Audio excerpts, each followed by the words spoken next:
I'm going to keep it a beanbag with you. In a world full of distractions with baby oil and client lists, it seems that Hollywood productions have been giving us clues on real-life events to come. Whether it's the dialogue of the characters to the characters themselves or the symbolic nature of the set design. In MGM's The Institute is no different. Tonight we're going to talk about that and a whole lot more. But before we do, I want to say thank you to all for stopping by and watching my video. And if you're new to Real Enigmas and Theories, welcome.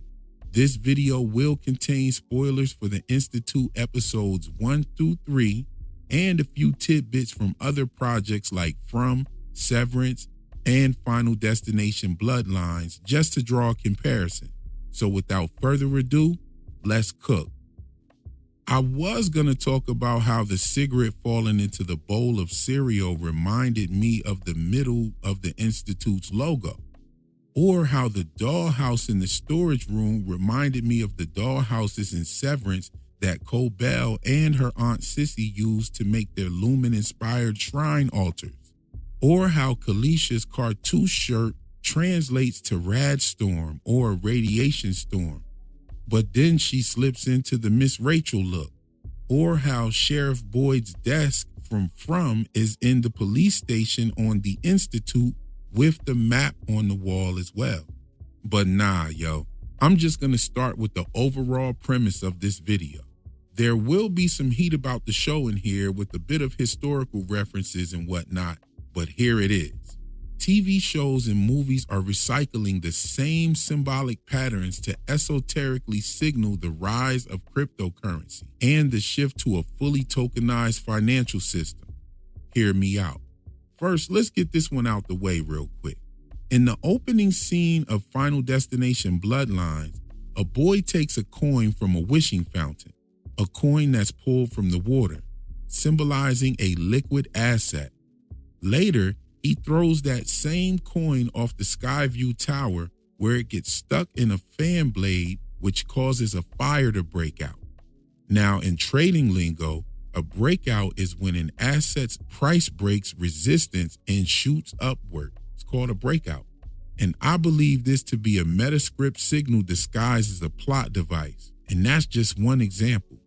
Even in the hit Apple TV show Severance, we have the company Lumen, which owns an ether factory. Now, Lumen is no doubt important in the show, and ether became a big focus in the second season.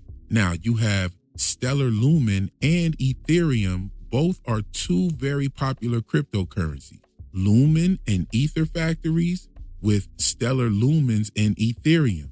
Not only that, but in Severance, the employees have special tokens that are used to purchase goods from the vending machine. And I thought that was just a bit of office humor writing to add to the vibe of the show until I noticed the exact same subtle nuance in the MGM's The Institute. The children in the Institute can earn tokens to purchase things from the vending machine. Now, in my last Esoteric Breakdown, I spoke about the scene where the character George uses telekinesis to extract the token back from the machine after obtaining the goods. And I don't think that they wrote that in there just to show George flexing. It's a metaphor for pulling the profits out of your crypto. It's called removing gains. And we see the first time he does this trick, he gets a bag of chips. And what goes with chip? Dips. And a lot of times in crypto lingo, they say buy the dip. That's when the price goes low and it makes it easier to acquire. You buy the asset, let the price spike, extract your gains, and convert it into goods. Or you can pull it entirely from the system if you want. When you see both of these shows using a token-based vending system, that's not just some quirky writing. It's more like a symbolic language for a closed-loop economy built on digital assets or tokens. No way around the fact that Lumen employees and the Institute's children are operating inside a microcosm of tokenized control. This concept was even added to the movie Sinners with the plantation script and the wooden nickels. But that's just one layer. What if I told you that the Institute doesn't just reference crypto through tokens, but it also hints at the end of cash as we know it and the rise of programmable money? And the show The Institute was released right when a ritual level shift is happening in the crypto world. Not to mention it's Crypto Week. Yeah, they decided to drop this show during Crypto Week on the actual anniversary of the Trump shooting. We'll talk about it. Not only that, it's the same week that Trump has signed the Genius Act into law on July 18th, 2025, and that marks the first major federal regulation of stablecoin currencies. And all of this is happening when the first major stablecoin law in U.S. history is passed. And that law being passed is a clear pivot towards legitimizing cryptocurrency. Let's keep it a beanbag. This isn't just TV symbolism. This is a metascript regulatory signal. And we're just scratching the surface. And since the Institute is in season right now, we're going to focus on more things hidden in plain sight that go right along with this esoteric message. Let's back up to my first video that I dropped about the Institute's trailer. I spoke about the release date and the zodiac of Cancer. Cancer is depicted in the Masonic royal arch at the keystone spot, and it symbolizes the cosmic womb of manifestation and new beginnings. The Vesica Pisces symbolism is scattered all over and is also symbolic of the divine feminine and the cosmic portal. And here we have in the backdrop of this show, I noticed a financial institution called Evergreen. Now there's so much to go into with that name, but I'll save some for the comment section. Tell me your thoughts on the use of the word Evergreen as the name of this financial figurehead on the show. Now, Evergreen is located at 99 Water Street, just like the wishing fountain where the boy picked out the coin from the water. Water Street is also representative of liquidity, and the number 99 means the ending of a cycle. Now, the character Tim, who has taken the job of Night Knocker, uses this old relic from the past called a watchman's clock. I talk about that in the Esoteric Breakdown for episodes 1 and 2 as well. The key for this clock is in the threshold of the Evergreen Bank at 99 Water Street. That threshold is an archway with the Masonic pillars. And you can see that this shot is a deliberate angle to show you the symbolism and connect the actual figurehead to this message. The key ties to the bank and is used in an old relic of the past, signaling that time's up on the old system. It kind of made me think about Sigsbee in the storage room with all those old gaming systems. And that storage room is where old things are taken, also where a sex ritual is taking place with Hendrix and Sigsbee. And I'm saying ritual because it's done at the same time every day. Remember when Sigsbee got mad when Homeboy showed up late. But this deliberate shot of the archway definitely connects to the Cancer and the keystone symbolism being broadcast with this show. Not only that, but the release date being July 13th, which July is the 7th month, and the 13, 1 and 3 equal 4, and your number 47. This show being released on the Trump shooting anniversary, July 7 and 13, while Trump becoming the 47th president, all connects to cryptocurrency. Just walk with me for a second. As I stated before, Trump signed the Genius Act during Crypto Week, and that marks the first federal regulation of stablecoin cryptocurrencies. And Trump is connected to this in more ways than just signing that bill. His shooting date is also tied to when a U.S. judge ruled that XRP is not a security when traded in public exchanges. This cleared up a lot of the legal uncertainty and basically gave Ripple the green light to expand without fear of being shut down. Ripple is a US-based fintech company that created the XRP ledger. Now check this out. Ripple CEO Brad Garlinghouse got a bold tattoo on his arm featuring the XRP logo, the date July 13th, 2023, and a set of planetary symbols. And that marked a big win for Ripple with the SEC. While Bitcoin is focused on being the store of value and Ethereum is for smart contracts, Ripple is all about speed, liquidity, and utility in a real-world financial situation. They're not just pushing crypto.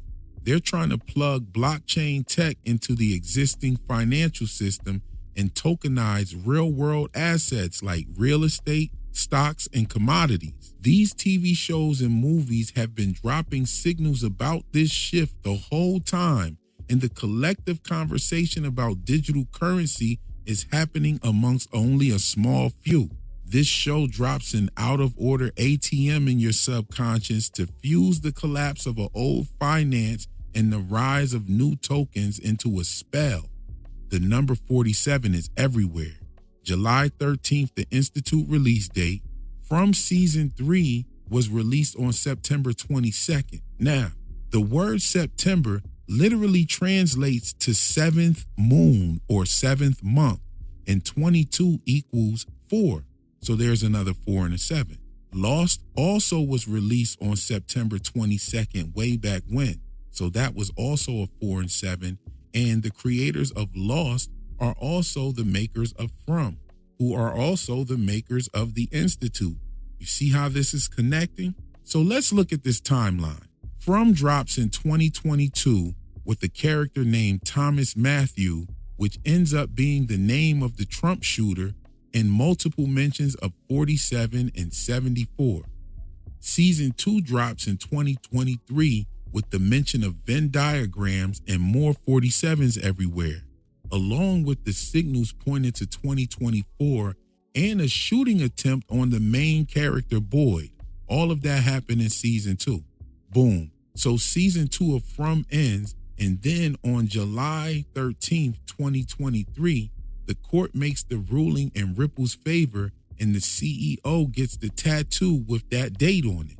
Meanwhile, a few months later, From is being filmed. And a year later after that court ruling, the Trump shooting happens by a man named Thomas Matthew in the season of cancer. And a couple of weeks later, Kamala announces her run for president. And for whatever reason, she goes around stating on many times on the record that she loves Venn diagrams.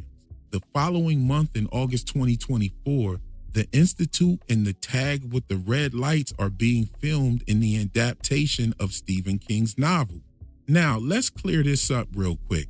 I know that I said that the ear tags were added in to the adaptation and they weren't in the book, but I don't think I made it clear enough. The ear tags with the red lights on them was added into the adaptation. That wasn't in the book. This was something that was under the skin. Let's get back to the timeline. So right after the Trump shooting, the following month, they're filming an adaptation with red lights on the ear, on the right ear to be exact, and Trump got shot in the right ear. The following month, September 22nd, which is that 7 and 4, From is released with the heavy Wizard of Oz symbolism, the Vesica Pisces, and the egg or ovum symbolism. And during that season, the same character who had an attempt out on his life makes a very similar speech to the speech that Trump was making at his shooting. Trump talked about taking the country back. He talked about taking our lives back. Trump said, "I did it before and I need your help to do it again." And so did Boyd. He says, "I did it before and we need your help so we can do it again." I mean, when I was listening to this was eerie. Also during that season, Trump wins the presidency. Now, fast forward to January 25, Severance drops in the last days of Capricorn with heavy goat symbolism, along with the same Wizard of Oz, Vesica Pisces, and egg or ovum symbolism. But this time around, Severance is dropping heavy signals with the tokens, which were also in their season 1, which was 3 years before. Lumen and Ether rings stellar lumens in Ethereum. Then fast forward to the anniversary of the Trump shooting and the release of the Institute show. And on that show, Luke's address is 47. You had the 9/11 symbolism, the red dots on the ear, and the exact same token symbolism that you saw in Severance. Then you add in there that this show is dropped during crypto week and Trump signed the first major stablecoin law in U.S. history. I even took a notice that the new Superman movie had the dog Crypto in it. But I guess this is all just one big coincidence. I mean, even the word coincidence has coin right at the beginning, right? So I don't know what's going on. I'm just watching the show. Or have we tapped into something heavy? I mean, let's look at the Institute for a second. The events unfolding on this show are inspired by real-life government operations that probably still continue on a large scale today. We still have the gate and tag programs that monitor and track the progress and intellect of talented and gifted children. And let's keep it a beanbag. The children on the Institute are literally tagged in the air, and they're tagged because they're talented and gifted. And at a first glance, talented and gifted programs seem like well-meaning efforts to support high-achieving youth, but these programs identify children who perform above average, often based on IQ scores, creativity metrics, and behavior assessments. Then they place them in accelerated or enriched learning environments. I remember being in gifted classes myself. But what if TAG isn't just about nurturing potential, and that's just the overlay before the relay? The infrastructure used to test, track, and shape these children bears an unsettling resemblance to the psychological operations from America's intelligence past, like MK Ultra, when the CIA was obsessed with breaking and reprogramming the human mind. Through hypnosis, LSD, sensory deprivation, and psychological trauma, the CIA tried to manipulate the behavior of children. And that's exactly what we see in the Institute. What makes someone suggestible? How do you induce obedience? These are the same questions that psychologists ask in behavior assessments today. And we saw Luke pick up on some of those tactics when he was questioning the intake process. TAG programs quietly collected emotional intelligence data, social behavior patterns, and motivational scores. And in this show, gifted children are abducted and taken to a secret facility under the guise of helping the greater good. But the show's tones leans more towards mystical than chemical. I mean, think about it.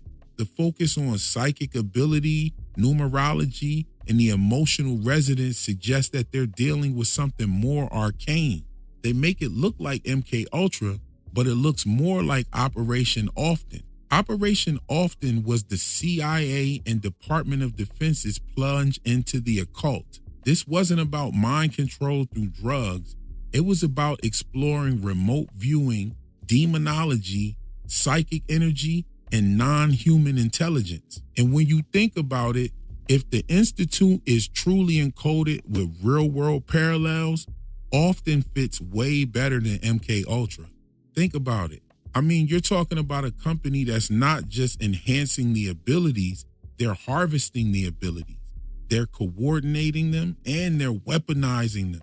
This aligns more with Often's interest in spiritual warfare and metaphysical weaponry. MK Ultra is more like a biochemical thing. Now, if this show is capable of dropping jewels about real-life government experiments, then slipping in a little predictive programming about the coming financial shift isn't a stretch. The Institute actually toys with the idea that these experiments never stopped, and keep it a beanbag, they probably didn't. At the very least, social media patterns are probably being recorded in the background to track if the gifted grow up to orbit other gifted minds. And I'm talking well into the 40s, 50s, maybe even 60s. Maybe even some of us. Whether it's data on who we follow, what we share, what we watch, what we think, it's not just entertainment, and it's not just how we entertain ourselves. You got to know that that feedback loop is already in motion since we were kids. When you really look at it, shows like Lost, From, Severance, and the Institute actually can be used to map behavior and cast symbolic spells. And by the time most people realize what's going on, the vending machine already got your token and the masses are drunk in the Coliseum. So there you have it. A bit of predictive programming, ritual timing, esoteric symbolism, covert government programs, all through a show that most people just write off as fiction. And if you like this video, go ahead and do all that dope YouTube stuff for me. And if you haven't subbed to the channel, hopefully this will be the video to make you do it. That's all for my video this evening. I'll catch you in the next one. Peace.